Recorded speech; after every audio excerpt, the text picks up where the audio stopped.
We're four friends with hot takes on food media. And we're here to review and recap all kinds of food shows in bite-sized seasons. Plus, virtual potlucks, cooking adventures, and food memes. Welcome to Pod Appétit Gourmet Takes. Hey, it's Justine. And it's me, Meg. Just the two of us. Again. But welcome back to Pod Appétit Gourmet Takes. As you know, we review and recap all kinds of food shows in bite-sized seasons here on Pod Appétit. And this season, we're covering Stump Sohla with Sohla El Waylly. In each episode, Sohla's knowledge and creativity are put to the test in a twisted cooking challenge. Sohla uses a big old game show style wheel to put a spin on the dish she has to create. Will the challenge stump Sohla? So on the menu for today's episode, we're going to be digesting Stump Sohla, including what we thought of the 10-episode series as a whole, what were some of our favorite and least favorite episodes, and more. But first, we're going to talk about what we've been eating, what we've been cooking, all that good culinary stuff. Justine, what have you been up to? Well, I was on a little staycation, so I was doing eating instead of cooking. I have got a little bit of a short story. It's not a short story, whatever. So, I'm vegan, as you know. Longtime listeners know this. The worst meal time to go for at a restaurant for vegans is brunch. Brunch is hard for a vegan because you know what's on brunch menus? Eggs, waffles, pancakes. Mm-hmm. So it was a little hard for me to be outside of my house and trying to eat some food for breakfast while I was vacationing. But I did find something at one place, but it was technically on their lunch menu, but it's brunch. It was an avocado toast. Excellent. That didn't have an egg on top. True geriatric millennial. Thank you, yes. You don't know how many times where I want to order just like, oh, I can eat this avocado toast, but you read the fine print and it's like, your choice of egg on top. And I'm like, I didn't ask for you. No. I want what it says on the package, avocado and toast. Exactly. But this was actually really great. It's a big piece of rye, avocado, and then it had like the shredded radish little peels. It was pretty. It was very pretty. I took a picture. But also, speaking of avocado, our friend Heidi of the Vibrant Visionaries podcast put out her first YouTube episode of Vibrant Kitchen. And she made guacamole, and I swear to God, I watched this, and I was like, now I want guacamole. And you know what I did? I ordered guacamole from another restaurant that does, it's traditionally a tableside guacamole, but hey, we're in COVID, we get takeout. Yeah. So it was just this big plastic takeout box just full of guacamole. Amazing. And that was also freaking delicious. It wasn't too oniony, which is my preference because I like a smooth guac. That sounds really good. I love a good guacamole. It's one of my favorite things ever. That was my avocado weekend. Justine living those avocado dreams. Yeah. I don't know why I was like, okay, I'm going to tell a story now. And then it just ended up being like, I ate a lot of avocado. The end. Great story. Your turn, Meg. I also have a story of eating food, not preparing food. So I'm finally fully vaccinated. Yay. And Yay. I've been playing it very, very safe this whole pandemic. So for the first time in about 450 days, I went to eat at a restaurant. Woo!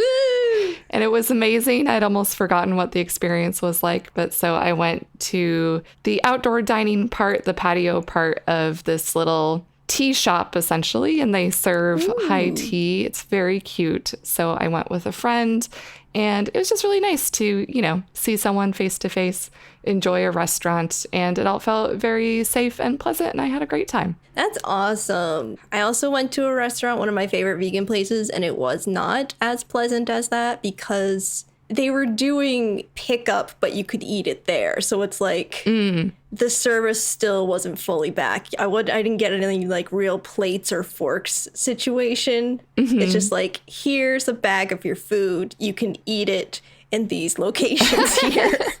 And I'm like, this is not the experience I remember. No, that's not really the dining experience, is it? No. So I have yet to experience what you've experienced, but that's wonderful. I am also fully vaccinated. Woo! Woohoo! Yeah, I think LJ over there in the UK is the only one of us now who hasn't gotten a vaccine yet because they're a little bit behind in their rollout over there. She's got the first one? Yeah, that's great. Recently, very recently, she got one down. Soon. All right, so shall we get into it? Yeah, Stump Sohla. Stump Sohla. We are going to be talking about the entire series of Stump Sohla. And when we say the entire series, we mean the first 10 episodes that have been released thus far. There's, I suppose, always a possibility that there might be more Stump Sohla in the future. But as we talked about in our very first episode, from the beginning, they only planned to do 10 episodes. Sohla signed on for 10 episodes. You can Google search Stump Sohla 10 episodes and find a few corroborating articles about this. So will there be more? Shrug emoji?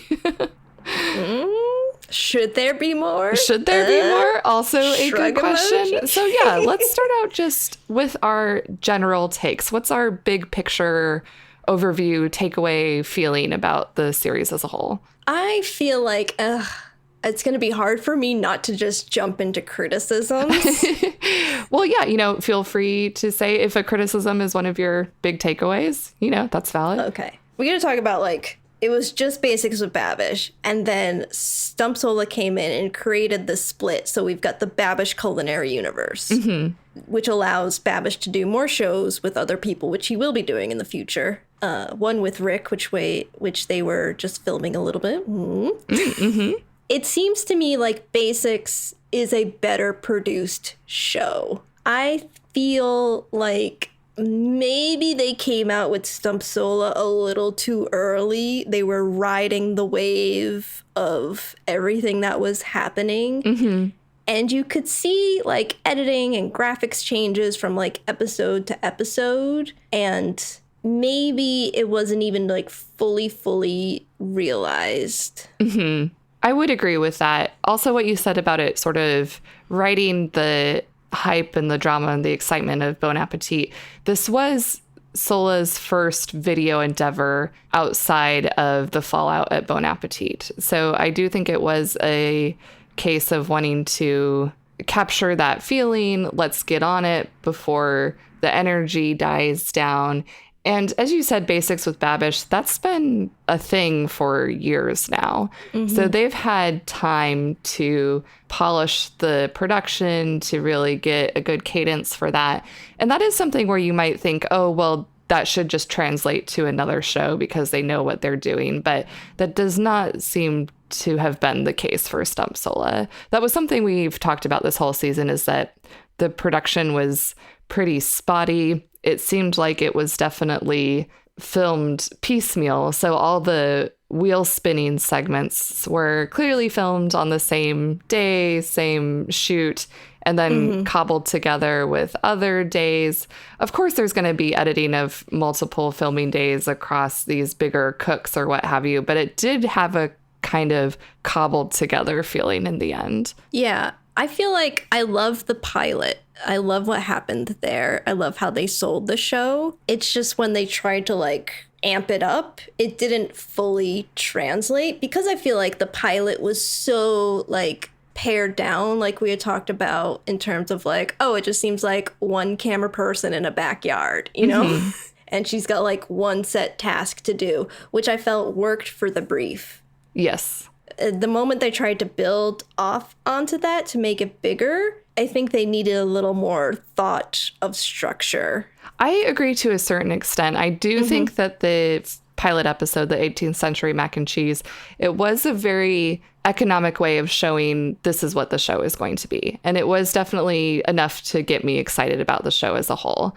And then the next episode that aired was the 7-course convenience store tasting menu. And for me, that's where I felt the show hit its stride. The scope was bigger. The production value was a little higher. There were more people behind the scenes. I did like what you said, that the mac and cheese, it was just one dish for her to concentrate on. But on the other hand, I did like that the tasting menu really showed like the breadth of her talent. She was like, I have all these ideas and I'm going to execute on them. So for me, I felt like that was peak Stump Sohla. And since that was the first full episode to air outside of the pilot, which just felt kind of like, here's our idea for what's to come. So I expected the rest of the show to be like the convenience store tasting menu episode, which it wasn't all the time. So in Sad Birthday and in Ice Cream Lasagna, both of these episodes failed to show any footage of the wheel spin. So these stood out to me in a bad way because they were seemingly an unintentional break from form. The other videos started with a wheel spin. There was a little bit of banter between Andrew and Sohla where she'd talk about her initial ideas for how she would execute the challenge. And then we would get into her brainstorming in the kitchen. But these two episodes, there was no wheel spin. There was no banter with Andrew. It just went straight to Sohla talking to the camera about what her ideas for the menu were. And this felt unpolished to me, and also I think suboptimal, because I really like when Sohla has that on-camera interaction. I think that that's a good way to get you more excited about the episode instead of just having her talk to the camera. Yeah, I agree. I definitely agree with everything you're saying. But I feel like I also want to add in, I mean, like, I really liked the show when it came out also. And going back to it now, it feels like the show lived in that moment. It's been kind of hard going back to it because you kind of have to live those moments again. I think that's valid. It brings back all of the sentiment of all the shit that went down at Bon Appetit. It definitely is a time capsule of COVID, of the 2020 COVID pandemic at its height, essentially. I'm not always in a space to want to be revisiting media that takes place during that time, and obviously takes place when, you know, when people had to take COVID tests before meeting other people and things like that. So yeah, it was a production of its time, that's for sure. Yeah, but I do like the idea of the show. And Sohla has done other shows like this since then, where it's just like, mash up these two things or do this in this category, which Sohla did also do that at BA, and she is the perfect brain for those things because she's got such a great depth of skill and knowledge in so many areas. She just is a master at it, and it's just so wonderful seeing her work. The thing with the show is that I wish there was something to help guide me along with her. I don't want to say insanity, but like I need a little helping hand to understand what's happening there. Yeah, so to switch gears a little bit and to talk about things we did like, I do agree that I think this is kind of the perfect vehicle for Sohla's personality. The premise itself is very good. It's a challenge for her. It gives her something a little wacky to do in order to flex her muscles and her expertise and her creativity. I've seen her described as a mad food scientist, and I think that that is a very apt description. I like that a lot. So yeah, I do think the premise was well suited for her. I do definitely appreciate that she was given a show in which she is the star. Now, like you said, there's several shows in which she is the lead, which I think is great, and I would always want to support that with my clicks and with my views. So those are definitely things I like. And to get to your point about wanting maybe a little bit more hand-holding with what she was doing or stepping through her thought process, I think that this is kind of a double-edged sword. I think it's all part of her being part of the Babish culinary universe. So the BCU is, I would say, a comedy channel at its heart, right? There is definitely cooking involved, but I think that it's comedy and entertainment. And we've all been in an agreement that Stump Sohla is a show to watch to be entertained, not to be educated necessarily. And yeah, maybe that's not the best fit. Maybe Sohla is the best when she is more educational to the viewer. I don't know. I enjoyed the entertainment aspect of this one. Yeah, I definitely agree with you there. It's entertainment, but now I want her on like a Netflix special or something. I don't know. I think it's cool. We're seeing, like you said, we're seeing a lot more of Sohla now and a lot more different sides. She's got a big, beautiful brain. Yeah. So some of her other shows worth mentioning is Off Script with Sohla on Food 52. This is a pretty straightforward recipe show, I would say. So she presents a rubric for a recipe that you can then put lots of spins on yourself. It's called Off Script because she'll present a sort of basic recipe like, here's how to make a salad and here's how to change it depending on what's available to you. She'll generally do something 2 ways. So that's a good one for education and for kind of making the most of your pantry. Yeah, that one also, if you wanted to leave with actually doing a recipe, that's a good one. Absolutely. And then there's Ancient Recipes on the History Channel. Ancient Recipes with Sohla, excuse me. So she finds ancient recipes and makes them. So, for example, like here's the earliest known pizza recipe, and we're gonna bake it on a shield in a wood fire oven. That one's good if you're looking for something like more scripted with a nice production, and also if you are looking for like food history facts. That's where the entertainment, you're not gonna make the thing yourself. No, you're definitely not making the thing. It's interesting because it is for sure a focus on education, but maybe not in the way that you would typically watch a food show for education. It's more historical education. I know that our listener, Margaret, is really into food history, so she especially said she appreciated this Sohla show. And Sohla is not a historian, so it's the History Channel experts researching the recipe, and then she's the presenter more like, and then she brings her food knowledge into, oh, well, how could I recreate this old thing with modern ingredients? Yeah, like I said, it's a much more scripted Sohla. Very scripted. Yeah, you won't Instead get of her. Yeah, No mad scientist, frenetic, wacky energy in that one. It's a little bit more buttoned up.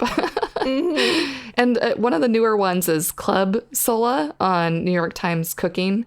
This one is pretty similar to Stump Sohla because she's given a mystery ingredient and then she has an hour in which to create a dinner and a dessert for herself and her husband, Ham. And Ham is also a chef and cook, so she often taps his brain for ideas. Yeah, I think this one's like a much more pared down version of Stump Sohla, and I appreciate that she just buys a lot of ready-made ingredients because she's got that hour time constraint. Which she doesn't always hit, which she usually doesn't, in fact. But they're chill about it. I do like this one, though, because she still gets to be really creative and it's kind of like entirely her personality coming through. I do enjoy the Babish personality, so I never resented that there was this heavy sheen of Babish across everything in Stump Sohla, because I do find that entertaining, but it is nice to see Sohla a little bit more on her own, in her own element. And I do like with Stump Sohla, actually, I think with all the shows except for Off Script, because Off Script, she's by herself talking to her camera setup. With the other ones, she has a crew, and she likes interacting with her crew around her, which is really nice. One of the thoughts I had about Stump Sohla, I'm really of two minds about this, because I love that she gets a show where the spotlight's on her. She's the star. She's not playing second fiddle to anyone. But on the other hand, I have to wonder if a co-star is something that would be good for her, because I do love when she's interacting with the crew. I love when she's interacting with her husband, Ham. The interactions with Andrew on Babish are always really funny. She has this great personality, and she is good at talking to the camera. That is a skill that she has. But I think that her personality comes out even more when she's talking directly to someone. I agree with that. I do also love seeing her interact with folks, especially her husband, because I mean, like, that's just beautiful. Beautiful or her dogs. All right, we're going to take a quick commercial break here, and when we come back, we will talk about our favorite and least favorite episodes. So join us in just a moment. And we're back. We are talking about what we thought of Stump Sohla as a whole. And now we're going to chat about some of our favorite episodes and maybe some episodes that were not so successful for us. So Justine, what were some of your favorite episodes? I think, like you had said, the first 2 episodes are very memorable. Like when you think about the show, for me, I think about definitely the second one, the 7th course tasting menu, but also the Beat Babish episode was effing great. But it's so like outside of the regular format. Yes. To me, it's kind of hard to include it, but also it's great. Yes, those are exactly my thoughts. The convenience store tasting menu was really emblematic of what the idea of Stump Sohla was. It was like, here is the premise of Stump Sohla at its best. And then Beat Babish was, here's the Great British Bake Off, but Babish it's a parody style. episode. Yeah, it's definitely a departure from form and structure. So maybe it's not like best representative of Stump Sohla, but it is really a fun episode. I loved that one a lot too. And it has like all of the great things that we talked about, a good format because they copied Great British Bake Off. It's got Sohla interacting with other people, with guest hosts and stuff. And it's got still brain challenges and beautiful outcomes, you know? Yeah, Sohla really experiments in that episode. It's kind of classic Sohla. She has all of these ideas, almost too many ideas maybe, and she doesn't edit down, but it really works for her in this episode. She's able to execute on pretty much all of them. And then you got to see Babish in there cooking as well. Yeah. Yeah, that was fun because I don't think he did cook in any of the other Stump Sohla episodes. No, just snacked. Yeah, you know, tasting the stuff Sohla was cooking. Yeah. 18th century mac and cheese had fire in it, and that was great. I think that was a great introduction to Sohla as a person for any viewers who weren't aware of her before then. I really liked that this episode was like, let's listen to Sohla tell a story about her childhood and about how she would make mini cakes in little fire pits that she had dug in her backyard. It was just cute and charming, and I think it would be a good way to hook someone who's like, oh, who's this? I've never seen her before. Yes, exactly. I also want to give a shout out to Scary Candy, just because I'm a real sucker for Halloween content. So I enjoyed that one, maybe purely for the Halloween concept. Yeah, I'm kind of meh on that episode, but it is Halloween-y. You're right. Halloween is fun. I like Halloween. Halloween-y. So any least favorites? This is where it gets like a little hard to choose-ish. Do you want me to go? I had some thoughts, or... You go first, yeah. Okay. Yeah, I agree. There were a couple of standouts for me, though. One was definitely Soup and Ice Cream on Fire. Oh, I knew you were going to say that one. I know. I'm still not entirely able to put my finger on why I didn't like this one, except I did not like the food she made. It did not sound tasty to me. So the simple fact that I wasn't intrigued to try what she had made, I think that really turned me off in a big way. And it's also the maybe most obviously sponsored video, which, as we know, kind of annoys me a little bit, but whatever, I suppose. Whatever. And also Sad Birthday and Ice Cream Lasagna. I already mentioned those, and why I didn't like those, because they were an almost accidental departure from format. It did not seem purposeful to me that they were different. So it was kind of like, oh, oopsie, here's a differently formatted episode. Yeah. To me, I feel like coming into this season, I had already been like, oh, I dislike Food Illusions the most. And I still kind of feel like that. Rewatching it, I don't know. I got new thoughts from it, saying I like some things more. But still, I'm like, I don't know what it is where I'm like, Sohla, you didn't even try. Like, the popcorn just makes me mad. Yeah, that's a good point. I also feel with Astronaut Thanksgiving, I feel a little meh about it because it's not anything new. Yes, it was, here's a Thanksgiving menu, and the unique thing about it is that it's freeze-dried, but that was really the last step. It was not... I mean, it is complicated to freeze-dry something, but as far as showing it on screen, it was almost like it didn't happen. You know, it's just kind of like, here, we made this huge menu, and oh, now it's freeze-dried. Yeah. So it was just kind of your standard Thanksgiving episode of a food show. Yeah, and like I mentioned, we watch a lot of Thanksgiving episodes because everybody does them. So I feel like they like really need to stand out, you know, if it's going to be a good Thanksgiving episode. I will say that a few of the dishes she made in that episode, I thought, oh, I might actually like to try that version for Thanksgiving. Yeah. Yeah, I agree with that. Because they were not completely like out of the box things. They were dishes that we know and have somewhat made before, but like with awesome like little twists that Sohla added in terms of either simplicity or just like a little different flavoring. Yeah, I love green bean casserole, and that's one of the Thanksgiving dishes where I really like it from a canned soup, canned green beans, canned fried onions. But this one she made from scratch. I was like, okay, that's the first from scratch recipe I've seen where I thought I might actually want to try it, where it might actually taste like the green bean casserole I know and love. Nice. But again, though, that doesn't necessarily make this a good Stump Sohla episode. Yeah. It might be a good Thanksgiving episode, maybe, but also it doesn't really play on the challenge aspect of Stump Sohla. Yeah. If this was like Sohla on Food 52 making Thanksgiving food, I'd be like, yeah, this is what I came here for. Yeah, exactly. I do want to also shout out a little bit One-Handed Boozy Brunch.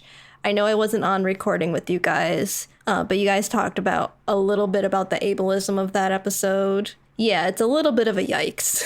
It's one of those things where it's just kind of confusing that no one thought to course correct, or that no one thought, well, maybe we should rethink this premise. And I think that is seen in a lot of places throughout Stump Sohla. We see them kind of ironing out the wrinkles as they go. So we see them make these changes kind of right before our eyes. And part of you is like, well, maybe you should have figured that out pre-production. Yeah. Yeah. So something I want to say about some of my least favorites, I think segues into one of our last topics we are going to cover, which would we recommend this show? So upon retrospect, my least favorite episodes, Soup and Ice Cream on Fire, Sad Birthday, and Ice Cream Lasagna, and now that I'm thinking about it, Astronaut Thanksgiving also, all of these episodes I didn't watch all the way through when they aired. They aired, I started watching the episode, I got bored and stopped watching it. And it wasn't until doing the podcast that I'm like, okay, obviously I need to go back and watch the whole video now. So would I recommend Stump Sohla? I would say definitely yes to certain people, and definitely yes about certain episodes. If someone was already a fan of Sohla through Bon Appetit, if someone liked Bon Appetit content or Babish content, I think this is something right up your alley. You know, I do think that there are a lot of people that would enjoy this show. Yeah, I would say pretty much what you said, but if Club Sohla didn't exist in the world. That's true. Club Sohla, I love. Yeah, I'd say you're watching because you love Sohla. There's so much more Sohla content out now this year, and who knows, there'll probably be more in the future. I say watch Club Sohla. There aren't that many episodes as of right now. They're super fun. And then, watch like the best of this bunch. I agree with what you say about Club Sohla. I do think that of all of Sohla's TV or YouTube appearances, I should say, Club Sohla is my favorite. I like Club Sohla the best, and then probably Stump Sohla. Club Sohla has all of the good things about Stump Sohla in a tighter, shorter package. Yes, I do love a tighter, shorter package. Justine. Anyway, I mean, that came out when we were doing this season, and so it heightened our focus more on it, which I'm glad. And overall, we have been not just focusing on Stump Sohla. We've been kind of watching Sohla, what she's been doing recently as a whole, and she's just ever growing and expanding. Like we said, we really enjoy watching her. So yeah. We're big fans of Sohla as a person, as a food host. So we are definitely all invested in seeing her projects, her endeavors. I think it's safe to say that all of us would absolutely check out anything she makes in the future. We might not be devoted fans to every single thing she makes, but we definitely want to see her making more things. We love it. Yeah, I think that's the good takeaway from this. Yeah, if Sohla makes another YouTube series, I will watch it. If they make more Stump Sohla, I will probably watch that too. Yeah, that's what it comes down to. If they'll make it, I'm like, I'll watch it, but it won't be like, I have to watch this right now. Yeah, and also, I don't think that that's a total indictment when I say I wouldn't watch every episode, or I might not watch every episode through to the end, because I can't think of a single YouTube channel that I subscribe to in which I do watch everything immediately, or I do watch everything through to the end, Yeah. Well, that used to be us in the BA universe. Well, that is true. But also, on that note, though, I wouldn't have watched all those videos if not for the podcast. There were several recipe episodes where I was like, oh, I don't think I'm ever going to make that recipe. It just doesn't appeal to me. I definitely wouldn't have watched that whole video, that type of thing. Yeah, and I mean, it's the world of YouTube. Is this our first YouTube? Yes. Besides BA? After BA, this is our first YouTube show that we've covered. And since it's being YouTube, I mean, watch it as such. Watch what appeals to you. Yeah, definitely. All right, any final thoughts on Stump Sohla before we move on? I think that we are great at covering it. But yeah, I think bottom line is we all enjoyed Stump Sohla. We think that if you're a fan of Sohla and or Babish, that this might be a show for you. And we just want to see what else Sohla has in store. Yeah, definitely not sick of Sohla. No, definitely not. All right, so that was a very stirring conversation about Stump Sohla. We are now going to move on to the back burner. All right, well, we're not quite moved on from Sohla yet. Nope. One thing we wanted to mention on the back burner is that Sohla and Rick Martinez were recently reunited, so that was very cute. We loved seeing them back together. So if you don't know, Rick Martinez, also a former Bon Appetit personality, he has been recently transplanted to Mazatlan, Mexico, but he went back to New York to sell off his old furniture in his old apartment. So while he was in New York, he was hanging out with a bunch of the old crew. So yeah, we saw them getting together on Instagram. And they were cooking together. There were all these Instagram stories. It was like the old days. Yes, happy tears were shed. There was also a book event that Molly Baz held, and Rick was there, Carla, Lolly Music, and her son Cosmo were there, and also Andy Baragani. So it was haven't said his name in a while. Andy Baragani. Yeah. It was like, oh yeah, that guy. So yep, just a little update on what some of the BA gang has been up to. Yeah. Did you get Molly's book? I did get Molly's book. So Molly released a cookbook called cook this book. It's a very approachable book. All the recipes, I would say, are pretty simple, actually. Not a whole lot of ingredients. That's something that I like about it. Every single recipe that caught my eye when I looked at the ingredients, I was like, oh, I don't actually have to buy that many things, and nothing too esoteric, all ingredients that are pretty easy to get your hands on. I would say as a new vegetarian, there were not a lot of vegetarian dishes. There were a lot of chicken dishes, a lot of meat dishes, and most of the veggie dishes were side dishes. I don't think there were any veggie entrees. I might be wrong about that, but if there were not very many. So I would definitely recommend it for anyone who likes chicken, lots of awesome looking chicken recipes, really simple, approachable. The desserts look good. I've made, I think, just one thing from it, and now I'm blanking on what it was. It's hard for me to remember what are her recipes from the cookbook and what are her recipes from her Patreon, of which I'm also a member. So that's disappointing to hear about the non-vegetarian section in a book.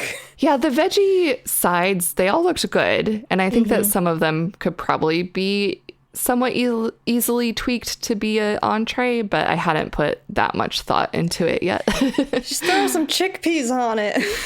Yeah, I don't know, some grains maybe? I'm not sure. Yeah, a bed of greens, a bed of grains, veggies. You're good to go. A sauce. Some pesto.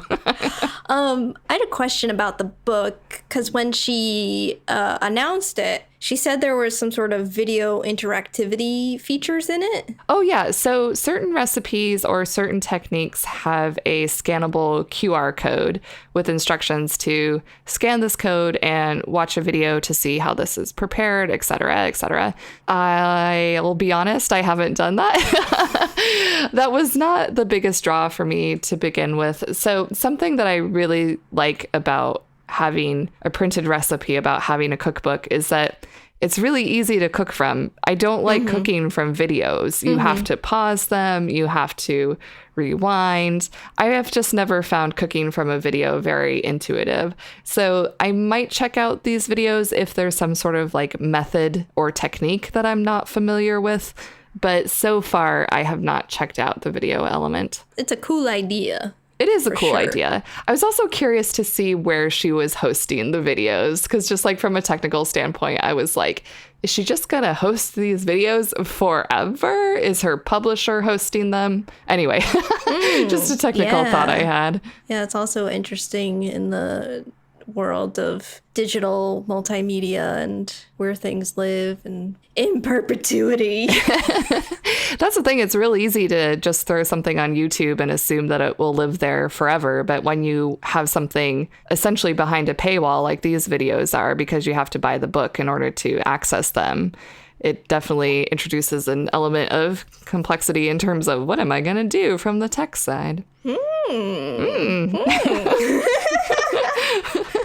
All right, moving on to shout outs. Our very own co-host LJ, who we miss dearly, made Molly's Caesar salad. I don't know how you're supposed to pronounce this either. Abbreviation of Caesar salad. It's Caesar salad. Molly with her abbreviations. The Edmonton Tourist shared with us that she made Claire Saffit's pâté choux. Yes, choux. I can pronounce French. They looked awesome, even though Edmonton Tourist, she was like, I still have a lot to practice. They looked great. Yeah, and everyone should check out her baking blog at edmontontourist.com, I believe it is. And the recipe she made was from Claire's Dessert Person cookbook. So she's made a few recipes from that book. Mrs. Casper tweeted at us a GIF of Paul Hollywood saying, "This has got to be perfection." And her caption for the GIF was, "When the Pod Appétit ep plays exactly as long as dishes and dinner prep." I edit them just for you, Mrs. Casper. We're able to psychically figure out exactly how long dishes and dinner are going to take. Maybe you're listening as you do that right now. We also shared a photo that I took of some bubbly rosé wine from Underwood Wine, the Union Wine Company. It's canned wine, I'll admit, but I like it. I think it's good. And I also put some edible flowers on top to make it pretty. So some of the folks who chimed in that they would love to have a glass of rosé with me were Lemon's Test Kitchen, the Book of Lies podcast, the Edmonton Tourist once again, and Cat Lily Cooks. They were like, rosé all day. Rosé all day. And speaking of the Edmonton Tourist, she left us a very kind 5-star review titled The Best of the Best. And she said, I look forward to this podcast every week. The team makes me feel like I am one of them while they roundtable food talk and review some of my favorite food media. I laugh and groan and wish I was one of them. Thanks for being there every week. Thank you, Robin. That's very sweet. And thank you for always being such a great fan and interacting with us online. Yeah. We love it. Yeah, you are one of us. Like, yes. legit. Honorary pal. Yay! And if you want to leave us a review, we will read it at this part of the episode. So head on over to Apple Podcasts or wherever and leave us a review. And yeah, we'll thank you right here. Also, we have some brand new merchandise that you can buy and love and help support the podcast. So if you head over to podappetit.threadless.com, you can get shirts or tote bags or masks with some of our designs. We've got our classic logo. We have the ghost cake design. I love it so much. Yeah, that one's for true fans. We also have a Andy Warhol inspired design. They're all really cool, and we would encourage you to check it out at Threadless. And be sure to tune in to our next episode. It is going to be our potluck episode. So we will be making dishes from Stump Sohla somehow. From and inspired by. Yeah, maybe Stump inspired by is the way to put it, Yeah. because she does not really provide recipes on this show. So what the heck are we going to make? You'll just have to tune in to find out. It's a surprise. All right, we'll see you next time. Bye. Thanks for listening to Pod Appétit Gourmet Takes. We'd love to hear from you, so find us on Twitter and Instagram at pod_appetit. And on Facebook at Pod Appétit Podcast. You can also email us at podappetitpodcast@gmail.com and find all of our episodes on our website, podappetitpodcast.com. Did you ever go on vacation with your family and hope the dance instructor would fall in love with you? No, but I did think a guy with a giant boombox playing Peter Gabriel outside my window in the middle of the night meant true and undying love. Listen to our podcast, Happily Ever Aftermath, where we revisit these movies and it turns out they weren't the best ideas. What were you thinking? You can find our podcast, Happily Ever Aftermath, on Apple Podcasts, Google Play, or your favorite podcatcher. You can also tweet at us at HEAMCAST, Heamcast.